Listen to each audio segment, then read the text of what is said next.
Hello, hello, hello out there. How's everybody doing? It's everybody's favorite conservative in New York, Christopher Wright. Not quite doing my typical walk and talks today, but it's still infamous like always. And what today's video is going to be about is just something we've been noticing recently happening more and more often, which is this use of children for political gain. And I got a guest with me today, and he's going to be a feature analyst I'm going to have on future videos of mine, more on the business side of things. His name's Dan Newwash. But I want to let him introduce himself a little bit here. All right, well, I appreciate you having me. Hey, Dan, it's a pleasure, man. Always a pleasure for this talk and sit. Hey, there you go. All right. So yeah, as you said, I'm Dan Newwash. I am the founder and managing partner of Finance for Thought. We're a financial firm here in New York that focuses specifically on advanced tax planning. I got into the business in 2010-ish, 2011, after I exited the Marine Corps. I was honorably discharged in January 2010 when the economy was just booming, right? And everybody's throwing jobs at everyone. Of course. So I got into the business. Right. I first started peddling life insurance, and it turns out that it's really difficult to sell life insurance to a 23-year-old with no experience. Yeah, I understand. So, I stayed in the financial services industry, but started focusing on advanced tax planning, particularly because, one, being from Texas, I feel like it's just part of something that's ingrained in you culturally to despise taxes, right? Yeah, of course. And two, having worked for the federal government and seeing the huge misallocation of funds and the waste that, of spending that our government has, that's how you've heard my business motto. It's your moral and patriotic duty to pay less in taxes. I feel that I give a compelling argument for that. Definitely. It is a little bit of a, of a shocking term, or a shocking statement sometimes, particularly in New York. But it is a value that I hold true. So. All right, sounds good. Dan sounds good.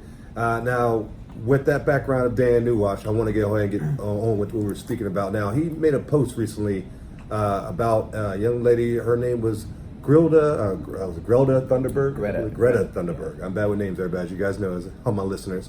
And what was the post that she said regarding like the whole when it came to children and politics and everything like that? Yeah, well, it wasn't specific to Greta, but she was kind of the catalyst that made me post that. And I posted about how, one, why are we taking advice from? I started the joke the post with a joke of why are we taking advice from the generation that needed us to make Tide Pods less appetizing? Yeah, good point. But that's not knocking. Like when I was a teenager, look, you and I come from the generation that proudly wore Jenkos. Oh, right? yeah, so, yeah, definitely. Which proves to you, I think, that teenagers make stupid decisions. All the research that shows there's, in the theory of cognitive development, and there's a lot of research in the field of neuroscience that just shows that at that age, you don't have your brain hasn't developed to the point where you can make decisions on serious issues that are going to have lasting consequences. This is for the same reason. It's because of this we don't let kids purchase alcohol, get married, get tattoos, enlist in the military. Some of those things, you can possibly get a tattoo or get married as a minor with parental consent. But really what I was speaking to was, I wasn't coming down on the kids because they're kids. Right. It was really more coming down on the parents, the media, these journalists, and I'm using quotations because, I think fake news. Yeah. Because you're putting these kids in the spotlight, and how many memes, like, all right, so 50% of the population or so is automatically going to be supportive of these kids, or, let's say 48, 49%, but then there's going to be the other 48, 49% that's not. Right. And how many memes have we seen of David Hogg? Yeah, I knew it's Hogan. There's two G's in there, so I pronounced that. But you all know what you're talking about. Yeah, and Greta Thunberg that are just harassing and attacking and insulting them. And when you're using kids in this light to really push a ideology or a belief, and I'm not saying that we shouldn't address these things like climate change and all that. It should be addressed. I'm not saying that we shouldn't talk about it. But when you use a child to do that, it doesn't add credibility to the argument. I would say it actually takes away credibility from the argument. Totally agree. I totally agree. And a young lady who I know, analytical chick. She's a commentator as well. She did an analytic video. I'm gonna put a tag to it so you guys can check it out. I recommend checking it out about a young lady named what was her name? It was Severn Suzuki. Sorry about them. Guys, I'm bad with names, but she was around in '91, I believe, and she was in her late teens. And when she did a video about climate change at the time, she was telling about how the climate was, in bad shape, and oxygen was being hard to breathe. And in 10 years, like, we wouldn't be able to breathe in the oxygen, or something along the lines like that. And 10 years later, of course, obviously, as we are here breathing in air. I'm in New York City, so I'm breathing in all the air here, and everything's fine. And she's still out kind of doing the whole climate change jargon on Twitter. She has a lot less following than this young lady recently, because of course Twitter wasn't around in '91. But the fact is, she's also an outdoorsy kind of person. If you look at her Twitter feed or Instagram, it's a lot of nature stuff. She's outside enjoying nature, enjoying the weather. So she's pretty much a hypocrisy is what she's done. When she was younger, she was claiming that we're in such bad shape, the world's about to end. And now she's somebody who's used to outdoors, hiking and enjoying the weather, enjoying the beautiful weather. And it's like, this is what's going to happen to anybody, a lot of people that do the climate change, because climate change isn't natural. It's been happening since the earth was created, ever how you believe it was created. So it's something where when you see children being used like this, and it's often the left doing it, like you said, we mentioned David Hogg earlier, and the issue I'm having with that as well is when you look at the Covington kids, the situation that happened with them, they were just kids that were standing outside, just waiting to get on their bus to, leave their field trip. And you've had the black Israelites yelling at them, mocking them. And then that Indian gentleman came in and beat the drum right in front of that one young man's face. And when that was happening, you never heard the media coming out saying, how dare you do this to kids? Oh, these are children. How could you do this? And that was like a physical action that was happening right there. That wasn't, a meme or somebody just making fun of them on the internet, on social media. That was a serious action. And of course, the left just totally turns ahead, just sweeps it under the rug, nothing happens, but when something like just small happens to their side, they panic and, make it a big deal. And they're so quick to call somebody on our side, oh, you're Nazis or something crazy like that. But yet, if you look at the history of, what the Nazis did with children to kind of start their movement, they used the Nazi children, the Nazi kids to kind of push that agenda. Hitler Youth. Hitler Youth, yeah. And so you're seeing them doing the same thing kind of in a way right now. So, we just want to bring awareness to what's going on right now, because it is kind of an important thing. And at the end of the day, I don't care which side you're on. I think we all agree, just, leave kids out of this, man. Yeah, let kids be kids. You also had Minnie AOC, if you remember her. She had to shut down all that. Shout out to Minnie AOC, by the way. Yeah, she was, she was getting death threats. All right, for making fun of someone, which, to be honest, AOC gives comedians a lot of material. He does. So, I mean, come on. Let's be honest here, people. So, I wish we saw that more in comedy. I mean, but you don't see that. You don't see that anymore. And just like I said, I think it's appalling and disgusting to use children to push your agenda or your ideology or any belief. Definitely. And what it actually reminded me of is when I was when I was overseas, and this was a common practice of Al Qaeda and the Mujahideen, which is kind of a general term for anyone that was not part of Allied forces, right? When they would attack us, or when they would attack American troops in general, they would commonly do it from places that were heavily populated with kids. Right? So they would shoot at us they'd shoot at troops from schools or mosques. Sick. Or or places, parks or some areas in general that would have a high population of women and children, and they would do that in the sense because they knew we wouldn't shoot back, right? And you're seeing Cowards, that done. coward, you're seeing that done. It is a cowardly thing to stand behind children. I mean, granted, they're not using them as human shields now, but they're shielding their argument in the sense that you can't attack the argument now, because if you do, you're attacking the child.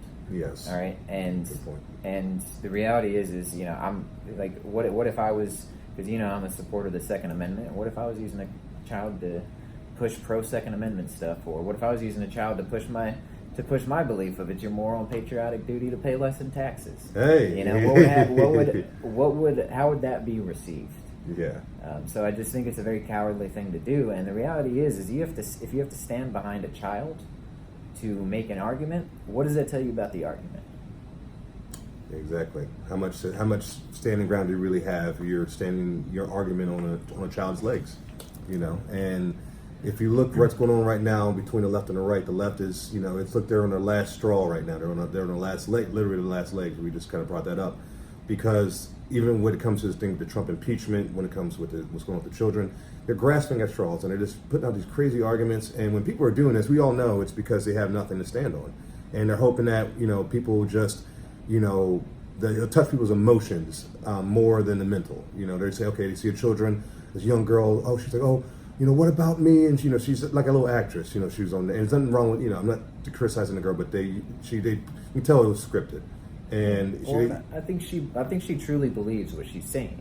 Oh yeah, right. But I mean, when you were 16, have you changed as a person very much from when so. you were 16? Very much so. And I talked about it a million times on here. I was a Che Guevara shirt wearing. You know, people will see what I was wearing sometimes. Like, you know, that's on your shirt. Do you know who that is? And I'm like, oh no, it's cool, man. Like, don't worry about it. You know, but because I thought it was so smart. You know, I read a few chapters in a book about him, and you know, learned about a history about him. Oh, I know everything. I'm good.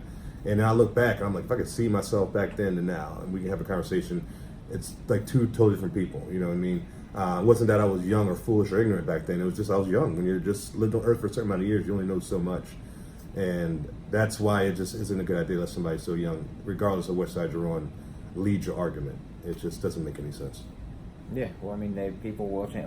Like you, when I was younger, I was not liberal. I would say I was a leftist, right? I do think there's a difference between a Democrat and a liberal and a leftist, right? To me, the leftists are the crazy yes. side of the political sphere there. Yes. And I would say that I was left, very left.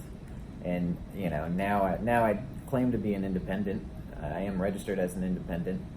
I lean conservatively, especially on the fiscal side, but people change. Definitely. And, you know, you see it all the time. I mean, I don't know if you remember the documentary Loose Change about 9/11. Oh yeah. One of the creators of that came out and said, I was wrong. Oh wow. All right. Wow. So people change their mind, especially if they're making decisions when they're younger.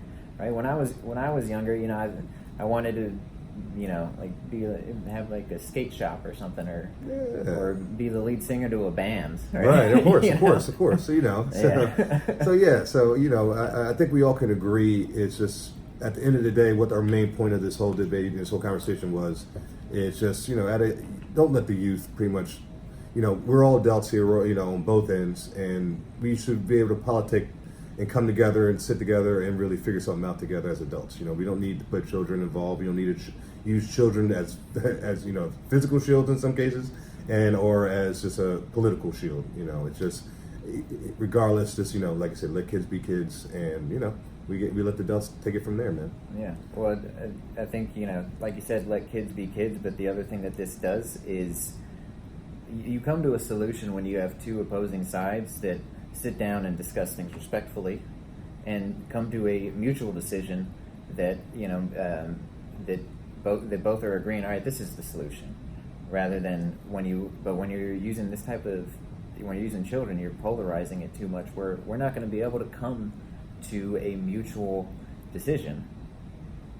Exactly. Right? It's going to be for the kids, and if we're against it, then we're hurting the kids. Yep. And then work for the Second Amendment when you try to push it with the David Hogg young man, and you know, when you do it with climate change, it's not going to work for you either. So if you really want to make an honest argument, this is not the way to go about doing it. I always say, if you're really serious about climate change, we need to head to China before we start doing anything, because those are the biggest polluters on the entire planet. Yeah, China and India, right? Exactly. And that's what I'm saying. And that's why I know when the left is serious about climate change is when they start talking about going over there and start making moves over there first. And then I'll be like, okay, then maybe we can start looking at things on our end. But until then, you don't get my attention. But that's today's message for today. I hope everybody enjoyed the content. Remember to like, subscribe, and to share if you do. And you'll be seeing more of Dan New Watch in the future for future content. I'm on the business side of things when I get the podcast going, very up and running soon. So stay tuned.